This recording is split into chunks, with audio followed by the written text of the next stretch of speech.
वो तीनों कठपुतलियां जो कुछ देर पहले बेजान पड़ी थीं, अचानक किसी मुर्दे की तरह जाग उठी।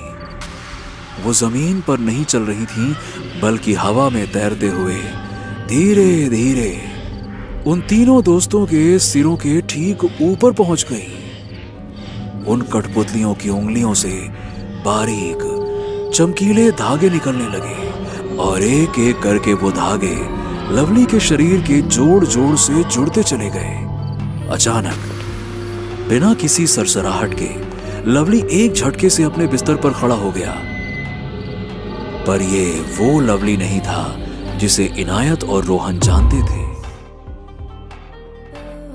ये कहानी है लवली, इनायत और रोहन की, तीन दोस्त जो अपनी आंखों में बड़े शहरों के सपने लिए एक नामी कॉरपोरेट कंपनी में शामिल हुए थे। लवली चंडीगढ़ से था, इनायत लखनऊ से और रोहन बनारस से। पहले ही दिन ऑफिस के ओरिएंटेशन में उनकी दोस्ती हो गई। हफ्ते भर की भागदौड़ के बाद उन्हें गुरुग्राम के पुराने इलाके में एक 2 मंजिला पुश्तैनी मकान मिला, नवाबगंज विला। अब ये जो विला है ना, वो देखने में थोड़ा अजीब और पुराना जरूर था, पर उन्होंने इस नवाबगंज विला को ही अपना नया ठिकाना बना लिया। हर शाम की ढलती रोशनी में वो 2 मंजिला मकान किसी पुराने खंडहर जैसा लग रहा था। खिड़कियों के शीशे धुंधले थे और बरामदे में लगे पुराने झूमर पर मकड़ियों ने अपना साम्राज्य बना लिया था। जैसे ही लवली ने चाबी घुमाई, अंदर से एक अजीब सा ठंडी हवा का झोंका आया, जैसे कोई बरसों से उनका इंतजार कर रहा हो। बिना कुछ बोले, एक दबे हुए खौफ के साथ तीनों उस नवाबगंज विला की दहलीज पार कर गए।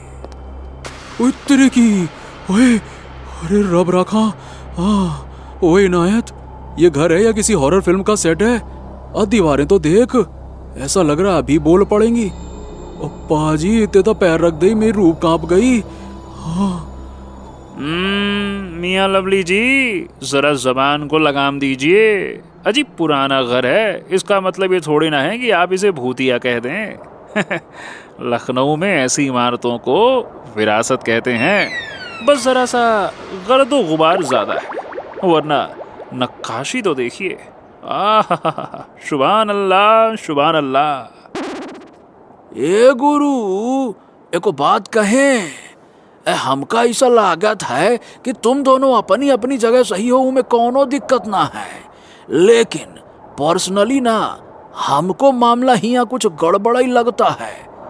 हमको ना इस पुरानिया मकान से पुरानी लकड़ी की वैसी महक आ रही है जैसे मणिकर्णिका के घाट के पास वाली गलियों में आती है ना, वैसे। तीनों ने एक दूसरे की ओर देखा।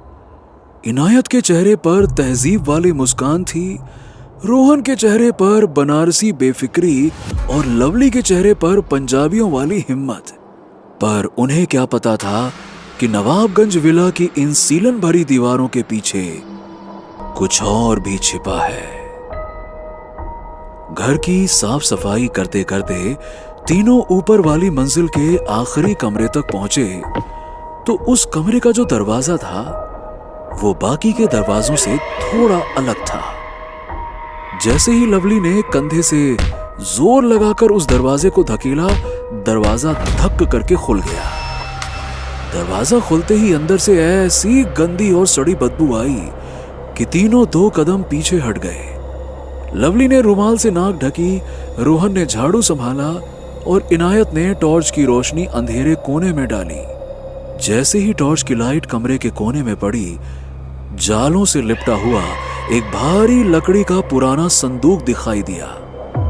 वो संदूक देखने में बहुत पुराना और अजीब था। उस पर लोहे की पट्टियां लगी थीं और एक बड़ा सा जंग लगा ताला लटक रहा था। ओए तेरी की, ओ पाजी, ए संदूक देख रहे हैं? ऐसा लगता है महाराजा रणजीत सिंह के जमाने दा है। मैं क्या, इसे छोड़ना ठीक नहीं लग रहा मैनू। अरे लवली गुरु, काहे डर रहे हो? हमने बनारस में ऐसे बहुत बक्सा देखे हैं। ये क्या चीज है? हो सकता है कि इसमें पुराने जमाने के सिक्के या फिर कोनो कचरा भरा हो। गुरु, आज इसका पर्दाफाश कर ही देते हैं। मियाँ रोहन, जरा एहतियात से। पुरानी चीजें अक्सर अपने अंदर कई दास्तानें छुपाई होती हैं, है ना? खैर, चलिए अब आप खोलिए इसे, देखें तो सही नवाबगंज के इस विला में क्या दफन है। रोहन ने गहरी सांस ली और संदूक के उस जंग लगे ताले को एक झटके में ही तोड़ दिया। जैसे ही उसने संदूक का ढक्कन खोला, एक सदियों पुरानी सड़ांध ने उनका स्वागत किया।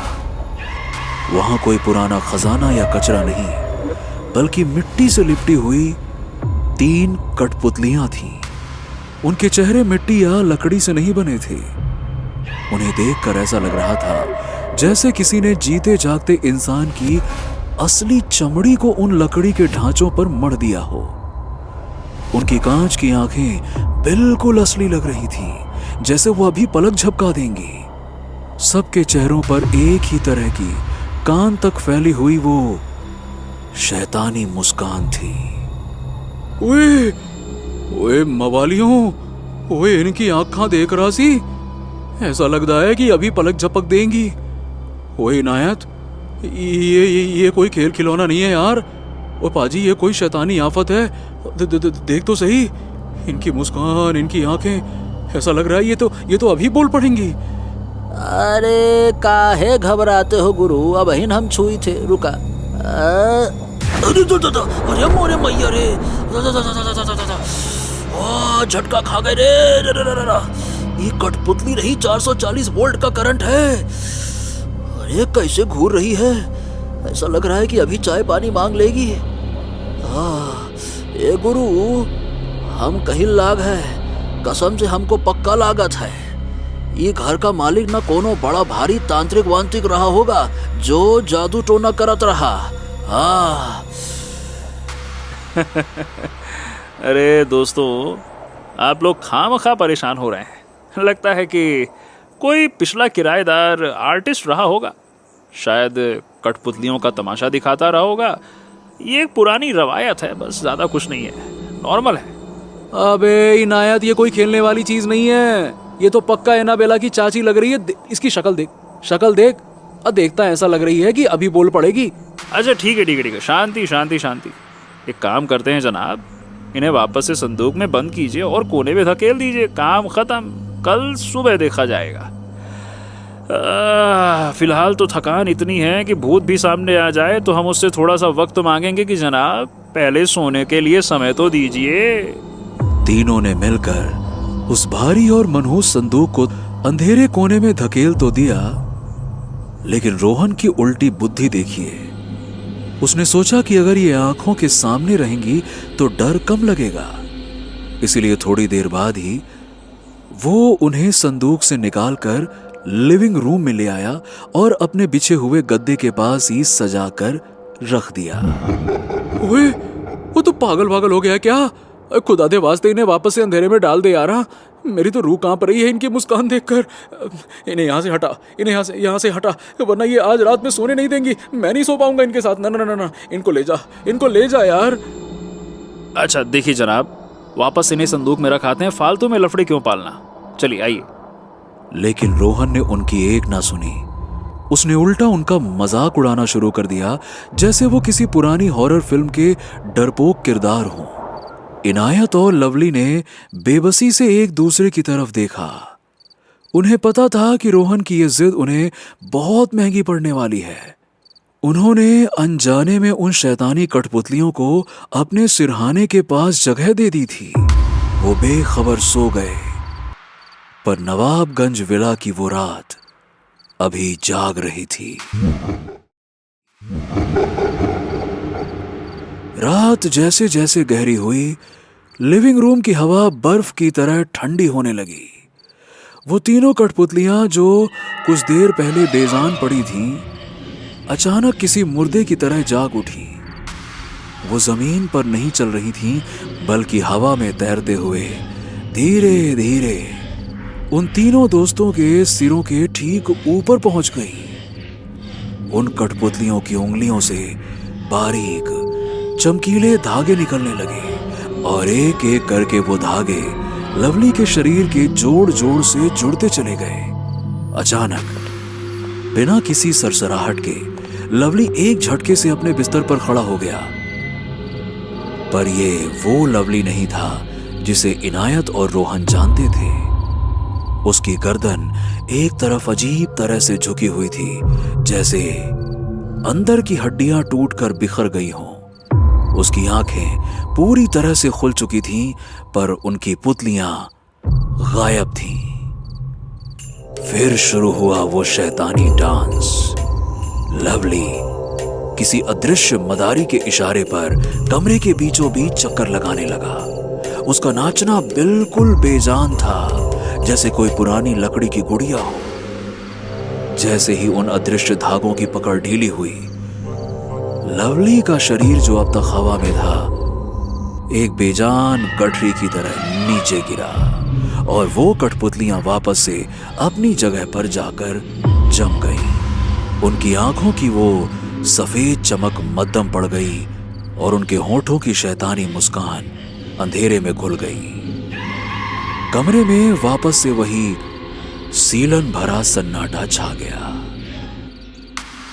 सूरज की पहली किरण ने जब लिविंग रूम में कदम रखा तो लवली सबसे पहले उठा, पर उसकी आवाज में वो पहले वाली खनक नहीं थी।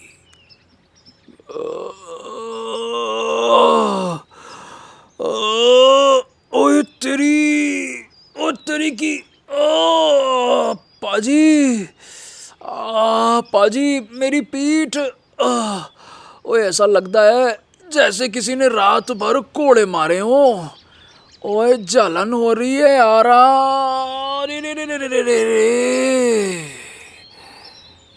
ये बोलते ही लवली ने अपना टी शर्ट थोड़ा ऊपर किया। तभी लवली के पास सो रहे इनायत की नींद खुल गई। लवली साहब, ये क्या है? जरा रुकिए। चलिए अपनी जरा टी शर्ट को उतारिए। हाँ उतारिए। लवली ने जैसे ही अपनी टी शर्ट उतारी, दोनों के होश उड़ गए। लवली की पीठ पर नीले काले रंग के गहरे और भयानक निशान उभर आए थे, जो किसी अजीब और शैतानी पैटर्न में एक दूसरे से जुड़े हुए थे। वो निशान धीरे धीरे हिल रहे थे, जैसे चमड़ी के नीचे जिंदा नसें अपना रास्ता बना रही हों। अरे बाप गुरु, ये निशान तो बिल्कुल वैसा ही है जैसे कठपुतलियों को लटकाने के लिए धागे बांधे जाते हैं ना, बिल्कुल वैसा ही है। लवली भाई भैया, आपकी खाल तो जगह जगह से फट रही है। ओए मवालियों, ये क्या हो गया? मैं तो सो रहा था, फिर ये निशान कहाँ से आए? हाँ, कुछ तो बहुत बड़ी गड़बड़ है। हैं? वो कठपुतलियां कहाँ हैं? ए रोहन, तुमने उन्हें यहीं रखा था ना? तीनों की सांसें एक पल के लिए रुक गईं। उनकी नजरें लिविंग रूम के उस कोने की तरफ गड़ी जहां रोशन ने बड़ी शान से उन तीनों कठपुतलियों को सजाया था, पर वहां अब सिर्फ खाली गद्दा पड़ा था। वो तीनों मनहूस कठपुतलियां वहां से गायब थीं। तीनों ने पूरा लिविंग रूम छान मारा, हर पर्दा उठाया, हर कोना देखा, पर उन कठपुतलियों का कहीं कोई नामो निशान नहीं था। घबराहट और पागलपन की हद तक डरे हुए लवली ने चिल्लाकर कहा, ओ यारा, शायद ऐसा भी तो हो सकता है कि हमने उन्हें कल संदूक से बाहर निकाला ही नहीं हो। हाँ, ऐसा भी तो हो सकता है। शायद ये हमारा वहम हो। एक आखिरी उम्मीद लिए वो जल्दी से उस पुराने संदूक की तरफ भागे, लेकिन संदूक का मुंह किसी भूखे अजगर की तरह खुला था और वो अंदर से बिल्कुल खाली था। तभी रोहन की नजर संदूक के निचले हिस्से पर पड़ी। वहां धूल और मिट्टी के बीच एक पुरानी डायरी रखी थी, जिस पर लाल रंग से लिखा था, मारतंड। नवाबगंज की सदियों पुरानी दास्तानों का वो पागल जादूगर था। लवली ने कांपते हाथों से उस पुरानी डायरी को खोला। नवाबगंज का वो बदनाम जादूगर जिसे लोग कभी सराखों पर बिठाते थे, लेकिन वक्त बदला और लोगों की पसंद भी। धीरे धीरे मार्तंड का खेल पुराना पड़ने लगा और लोग उसके कठपुतली शो का मजाक उड़ाने लगे। कहते हैं एक रात भरी महफिल में जब लोगों ने उस पर पत्थर फेंके और उसे बेजान लकड़ी का सौदागर कहा, तो मार्तंड का दिमाग फट गया। उसने उसी रात कसम खाई कि वो ऐसी कठपुतलियां बनाएगा जो ना सिर्फ चलेंगी बल्कि लोगों की चीखें भी निकाल देंगी। वो शैतानी विद्या के रास्ते पर निकल गया। उसने दुनिया से नाता तोड़ लिया और नवाबगंज विला में कैद हो गया। विला की उन पुरानी सुनसान दीवारों के पीछे मार्तंड ने एक ऐसी दुनिया बसा ली जहां सिर्फ लकड़ी की कड़कड़ाहट और मौत का सन्नाटा था। उसने सदियों पुरानी काला जादू की किताबें ढूंढ निकाली थी, जिनमें लिखा था कि अगर किसी बेजान चीज को जिंदा करना है तो उसे किसी जीते जागते शरीर का हिस्सा देना होगा। मार्तंड ने सबसे पहले गांव के श्मशानों से लाई हुई मिट्टी और मृतकों के बालों का इस्तेमाल किया। वो रात रात भर उन लकड़ी की कठपुतलियों के कान में शैतानी मंत्र फूंकता और उन्हें अपनी औलाद कहकर पुकारता। और जब मंत्र काम नहीं करते तो वो गुस्से में पागल हो जाता और अपने ही शरीर पर नुकीली छुरी से वार करता। वो रात रात भर उन बेजान पुतलों से बातें करता, उन्हें दुलारता और जब वो नहीं हिलती तो गुस्से में अपनी ही खाल को नोचने लगता।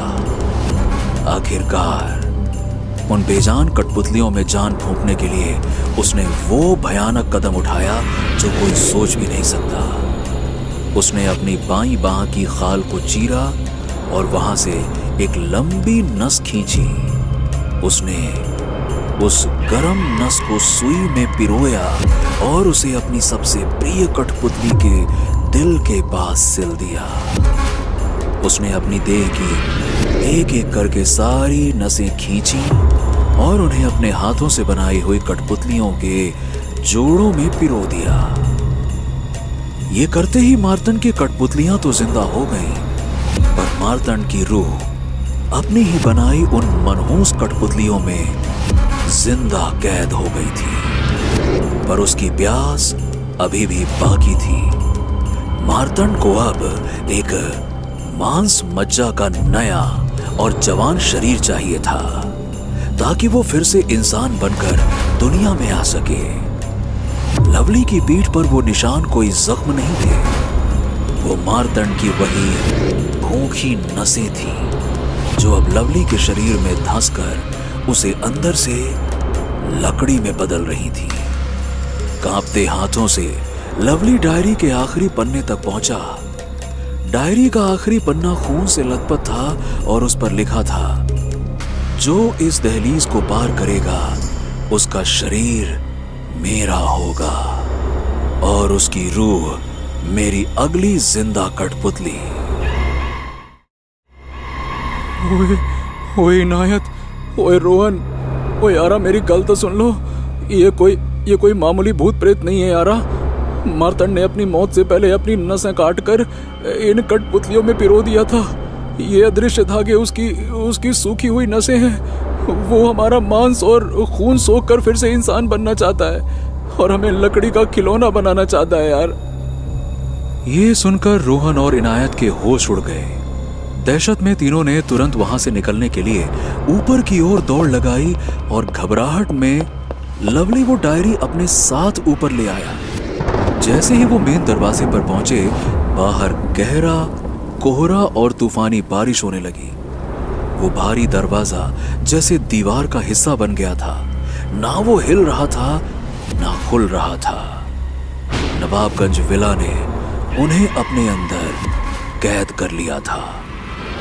अब अचानक से एक जोर की बिजली कड़की और हवा में तैरते हुए वही तीनों कठपुतलियां अंधेरे से निकलकर रोहन, इनायत और लवली के ऊपर मंडराने लगी। इस बार उनका निशाना लवली नहीं बल्कि रोहन था।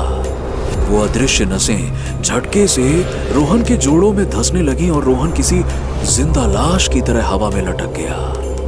इनायत ने रोहन को बचाने की कोशिश की, लेकिन अचानक एक झटके के साथ ही वो भी हवा में ऊपर खिंच गया। उसके हाथ पैर किसी अदृश्य शक्ति के वश में बेतरतीब हिलने लगे। दोनों ने ऊपर देखा।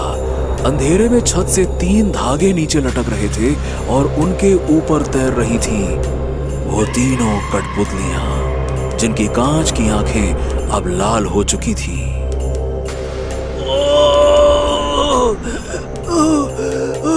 मुझे बचाओ, ये नसें, ये मेरी खाल के अंदर घुस रही हैं, बहुत दर्द हो रहा है लवली। अरे पाजी। नवाबगंज विला का लिविंग रूम अब मौत का खिलौना बन चुका था। तभी कमरे के उस सबसे अंधेरे कोने में एक लंबी और डरावनी परछाई उभरी। वो परछाई कोई और नहीं बल्कि मार्तंड का साया था। उसकी उंगलियां किसी नुकीले औजार जैसी लंबी और तीखी थी, जिन पर काली और सूखी हुई नसें लिपटी हुई थी। वो किसी शैतानी मदारी की तरह हवा में अपने हाथ घुमा रहा था। इनायत और रोहन उसके इशारों पर किसी टूटे हुए खिलौने की तरह उड़ रहे थे और मार्तंड उन्हें देखकर एक खौफनाक मुस्कान मुस्कुरा रहा था। नीचे खड़े लवली को समझ नहीं आ रहा था कि ये मौत का खेल रोका कैसे जाए, और बस तभी अचानक से तीसरी कठपुतली ने उस पर हमला कर दिया। लवली जान बचाने के लिए इधर उधर भागने लगा। इसी भागदौड़ में मार्तंड की डायरी उसके हाथ से छूटकर जमीन पर गिर गई। कमरे में हवा बिल्कुल नहीं थी, फिर भी डायरी के पन्ने अपने आप तेजी से पलटने लगे और कुछ ही पल बाद डायरी आखिरी पन्ने पर आकर रुक गई। लवली की नजर उस पर टिक गई। उसे लगा कि शायद यहीं से बचने का कोई तरीका मिल सकता है, और उसने तुरंत वो डायरी उठा ली। आखिरी पन्ने पर मार्तंड ने पहले ही सब कुछ लिख रखा था। उसे शायद ये अंदाजा हो गया था कि एक दिन उसकी बनाई हुई कठपुतलियां उसके काबू से बाहर हो सकती हैं। डायरी के आखिरी पन्ने पर लिखा था, जो लकड़ी खून से जिंदा हुई है वो सिर्फ आग से ही खत्म हो सकती है। अब ये पढ़ते ही लवली को समझ में आ गया कि रास्ता उसकी आंखों के सामने था। मार्तंड की कमजोरी कोई मंत्र नहीं बल्कि वही आग थी जो शैतानी नसों को पिघलाकर राख कर सकती थी। लवली बिना एक पल गवाए तेजी से कमरे में रखे मिट्टी के तेल की बोतल की तरफ लपका। उसने पलक झपकते ही संदूक और उन मासूम कठपुतलियों पर मिट्टी का तेल उड़ेल दिया। ओए बहुत हुआ मार्तंड बाबू, अब तो ये शो हम हमेशा के लिए बंद कर देंगे। लवली के हाथ कांप रहे थे। उसने माचिस की तीली रगड़ी और अगले ही पल उसने वो तीली मिट्टी के तेल से भीगी हुई उन कठपुतलियों पर फेंक दी। देखते ही देखते पूरा नवाबगंज विला आग की लपटों में गिर गया। लवली ने किसी तरह से रोहन और इनायत को सहारा दिया और उनके साथ बाहर की ओर बढ़ने लगा। विला की दहलीज पर पहुंचकर लवली एक पल के लिए रुका। उसने पीछे मुड़कर उस जलते हुए खंडहर को देखा और अचानक वो सब कुछ छोड़कर वापस उसी ओर अंदर की तरफ भागा। अरे कहाँ जा रहे हो पाजी? अब पागल हो गए हैं कहा? अरे कहाँ जा रहे हो पाजी? अरे रुको, ओए तुम लोग चलो, मैं एक चीज भूल गया हूँ, अभी आया। चलो मैं आता हूँ। विला के अंदर हर तरफ धुआं और आग थी।